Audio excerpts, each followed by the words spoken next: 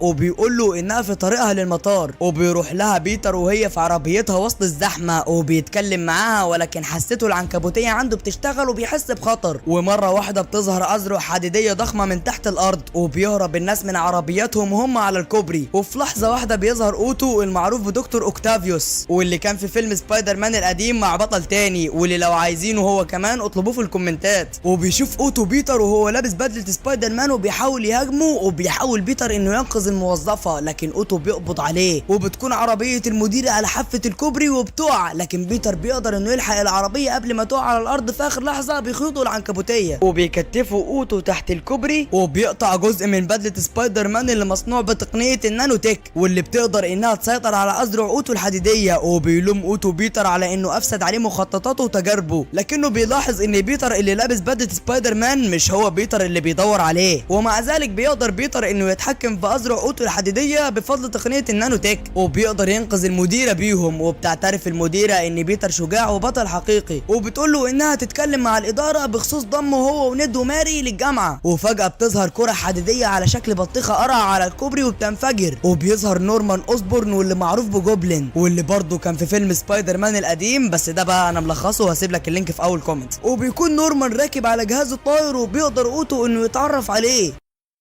وفجأة بيدخل بيتر في بوابة من صنع سترينج واللي بيوري بيتر انه صانع سجون خاصة في بيته علشان يحبس فيهم الناس اللي زي اوتو. وبيكون الدكتور كيرت والمعروف بليزرد محبوس في سجن منهم. وبيقول سترينج ان بسبب اللي بيتر عمله وقت الطقوس الاشرار اللي من ابعاد زمنية مختلفة واللي عارفين ان بيتر هو سبايدر مان دخلوا للعالم اللي بيتر ده عايش فيه. وبيدي سترينج جوانتي سحر لبيتر عشان يستخدمه في القبض على الاشرار اللي من ابعاد زمنية مختلفة. وبيستعين بيتر بماري وند وبيسمح لهم سترينج انهم يستخدموا بدرون بيته وهم بيحاولوا يعرفوا اماكن الاشرار. وبيقول لهم اوتو انهم مستحيل يقدروا يعرفوا مكان نورمان لانه مات من سنين قبل ما يتحول اوتو لشخصيه دكتور اوكتافيوس الشريره. وبيتحرك بيتر بالليل وبيروح لمكان مظلم فيه ابراج كهربائيه ضخمه، وهناك بيشوف ماكس والمعروف بشخصيه الكترو واللي كان في الاصدار الثاني من فيلم اميزنج سبايدر مان واللي لو عايزينه ما تطلبوهوش عشان مش هلخصه. وبيبقى الكترو بيمتص الطاقه من الابراج، ولما بيحاول بيتر يتكلم معاه بيستخدم ماكس قوته وبيهاجم بيتر، بس فجأة بيظهر شخصية ماركو والمعروف بشخصية ساند مان واللي كان في فيلم سبايدر مان القديم اللي انا ملخصه برضه واللينك في الكومنتات، واللي بيبقى عارف ان بيتر ساعده زمان فبيردله الجميل، بس بيتر بيحاول يشرح له انه مش بيتر اللي ماركو عارفه. وبيستخدم بيتر خيوطه وبيفصل اسلاك الكهرباء عن الابراج علشان يهزم ماكس،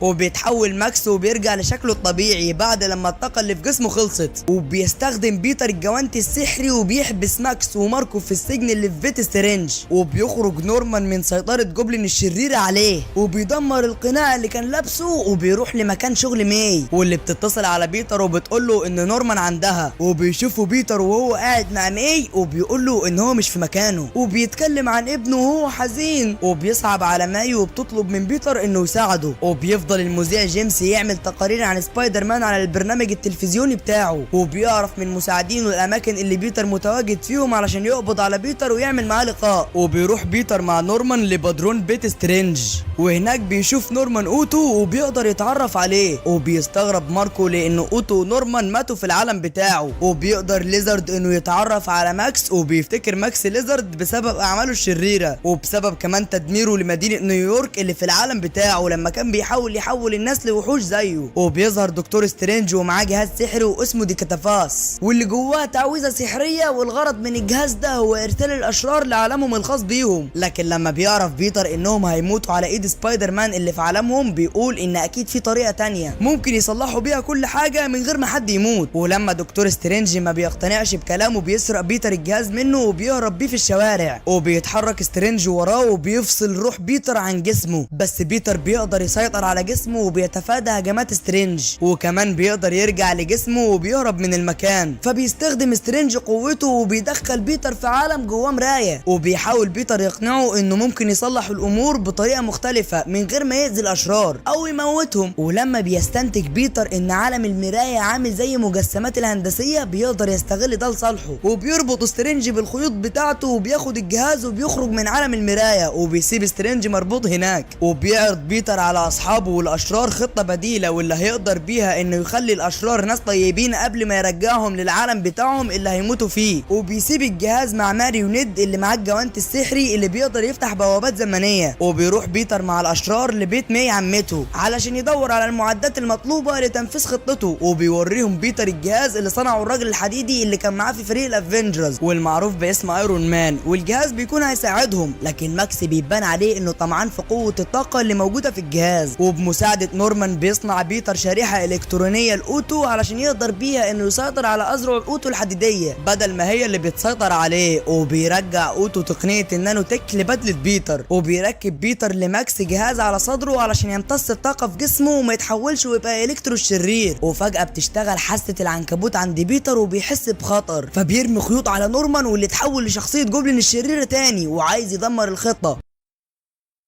وبيقدر جوبلين يقنع ماكس انه يشيل الجهاز من على صدره ويرفض العلاج، والعلاج ده اللي بيكون هيحافظ على بقائه كانسان طبيعي وطيب، وبيتحد ماكس مع ماركو وبيهربوا مع بعض من البيت، وبيخرج ليزارد من سجنه اللي في عربيه النقل وبيرمي جوبلين اوتو من الشباك، ولكنه بيهرب زي ما بيهرب المذيع جيمس مع فريقه، وبيحارب بيتر ضد جوبلين واللي بيمسك بيتر وبيكسر بيه الارض اللي تحتهم، وبتاخد مي العلاج بتاع نورمان واللي ما بيخلوش يتحول لجوبلين وبتهرب بيه، ولما بتشوف جوبلين وهو بيحاول يقتل بيتر اللي في الدور الارضي بتمسك حقنه العلاج وبتغرزها في جسم جوبلين، ولكن العلاج ما بيكونش فعال، وبيستخدم جوبلين جهازه الطائر وبيخليه يخبط في جسم ماي بقوه، وبيهرب جوبلين بعد ما بيستخدم القنابل بتاعته في الوقت اللي الشرطه والاخبار محوطين البيت، وبتقوم ماي من على الارض وبتروح لبيتر واللي بيلوم نفسه على كل اللي حصل، وبيقولوا انه كان المفروض يسمع كلام سترينج، لكن ماي بتقوله انه عمل الصح، وبتفكره انه مسؤوليه الانسان بتبقى اكبر كل ما قوته بتكون اكبر، وبيستعد بيتر علشان يمشي، لكن ماي فجأة بتقع على الارض بسبب اصابتها، وبيفضل بيتر جنبها وبيعيط لما بيعرف انها بتحتضر وتموت، وبتظهر قوات الشرطة وبيحاصروا المبنى وبيضربوا نار على بيتر واللي بيضطر يسيب عمته ماي الميتة علشان يهرب من الشرطة، وبيوصل هابي بعربيته للمبنى وبيتصدم لما بيشوف جثة حبيبته ماي، وبتقبض الشرطة عليه وبينتشر خبر موت ماي على نشرات الاخبار، وبيلوم جيمس سبايدر مان على موتها، وبيعيط بيتر وهو حاسس بالذنب، وبتحاول ماري وند انهم يستخدموا الجوانت السحري علشان يعرفوا مكان بيتر، وبيقدر ند انه يستعمل الجوانتي وبيفتح بوابه زمنيه وبيطلع من البوابه دي سبايدر مان، ولكن ند بيكتشف ان بيتر اللي قدامه ومش هو بيتر اللي يعرفه، وبيخرج سبايدر مان من البوابه وبيوصل لبيت جدة ند وبيبقى اسمه بيتر بس من عالم مختلف وهو عالم اميزنج سبايدر مان، واللي كان الممثل اندرو بيأدي الدور بتاعه، في حين ان ند وماري بيدوروا على سبايدر مان اللي من العالم بتاعهم واللي ادى دور الممثل توم هولاند. وبيقنع اندرو ماري وند ان هو بيتر باركر. ولما بيحاول ند مره تانية علشان يعرف مكان صاحبه توم، ابن الموكوسه بيفتح بوابه زمنيه تانية وبيخرج منها الممثل توبي واللي ادى دور سبايدر مان او بيتر باركر يعني في اول اصدار للفيلم سنه 2002 اللي انا ملخصه، وبرضه هتلاقيه في اول كومنت. وبكده بقى في 2 سبايدر مان موجودين في نفس المكان غير سبايدر مان الحقيقي بتاع العالم اللي هم فيه. وبيقول توبي انه بيحاول يعرف مكان بيتر اللي في العالم الحالي، وبيكون قصده على توم علشان يساعده. وبسبب ان ند وماري مش عارفين يوصلوا لتوم، بيستنتج توبي واندرو انه توم موجود في مكان بيروح له عشان يفكر في حل مشاكله زي ما هم بيعملوا كده في العالم بتاعهم. وبتستنتج ماري المكان وبتروح له مع ند، وبيلاقوا توم على سطح مبنى وهو بيعيط وبيحضنوه وهم بيعزوه على وفاة عمته ماي. وبيظهر توبي واندرو وبيحاولوا يتكلموا مع توم ولكنه ما بيرضاش يسمع هم عايزين يقولوا ايه بسبب انه متعصب وجواه كراهيه شديده تجاه جوبلين اللي قتل عمته. فبيقول له توبي انه كان زي توم في اليوم من الايام وكان عايز يعرف مكان الراجل اللي قتل عمه بن علشان يقتله. ولما قتله توبي وعمل اللي كان عايزه، اكتشف ان ده ما خلاهوش يرتاح نفسيا. وبيعلق اندرو على كلام توبي وبيقول انه حاسس بالذنب لانه ما قدرش ينقذ حياه جوين اللي بيحبها. ولما بيعرف توم اللي توبي واندرو مروا بيه، بيقرر ان موت عمته مش هيروح على الفاضي وهياخد موقف. وبيروحوا السبايدر مانات او الثلاثه سبايدر يعني المختبر مع ند وماري علشان يصنعوا العلاج للاشرار. وبتتكلم المجموعه مع بعض عن تجاربهم وعن قدرتهم الفريده من نوعها، وبيتصاحبوا على بعض ولا كانهم اخوات. وبيوري لهم توبي انه يقدر ينتج الخيوط من جسمه بشكل طبيعي من غير اجهزه، عكس توم واندرو اللي بيحتاجوا اجهزه بتساعدهم في نشر خيوطهم العنكبوتيه. وبيتكلم توم مع حبيبته وبيقول لها انه خايف ولكنها بتهديه وبتقول له انها هتفضل دايما جنبه. وبيتصل توم على برنامج المذيع جيمس علشان يتواصل مع سكان مدينه نيويورك، وبيقول لهم ان بما انه هو اللي عمل كل الفوضى اللي بتحصل، هو اللي هيتصرف ويصلح اللي بيحصل بنفسه. وبيقدر الثلاثه سبايدر مان انهم يستدرجوا الاشرار لتمثال الحريه اللي شايل درع كابتن امريكا واللي كان عضو برضه في فريق الافنجرز. وبتحرس ماري وند جهاز الديكا دافاس. وبيتكلم الثلاثه سبايدر مان مع بعض وهم مستنيين الاشرار عن تجاربهم السابقه في حياتهم، زي توبي لما كان بيحارب شخصيه نورمان الشريره، وتوم لما كان بيحارب ضد ثانوس، واندرو لما كان بيحارب راينو الشرير. وبيقول الاتنين لتوم انه شخص طيب وقدراته فريده من نوعها، وبيحفزوه علشان يقدر يكمل. وبعد لحظات بيظهر ساند مان مع ليزرد والكترو وبيحاربوا ضد الثلاثه سبايدر مان. وبيحاولوا السبايدر مانات انهم يزرعوا العلاج في جسم الاشرار، بس ده بيكون صعب وبيمر الثلاثه بمخاطر وهم بيتضربوا من الاشرار. فبيقرر الثلاثه انهم يتحدوا مع بعض ضد شرير واحد بدل ما كل واحد فيهم متولي امر واحد من الاشرار لوحده. وبيقدروا انهم يتحدوا ضد ساند مان وبيقدروا يعالجوه بالحقنه وبيرجعوه تاني لماركو طيب،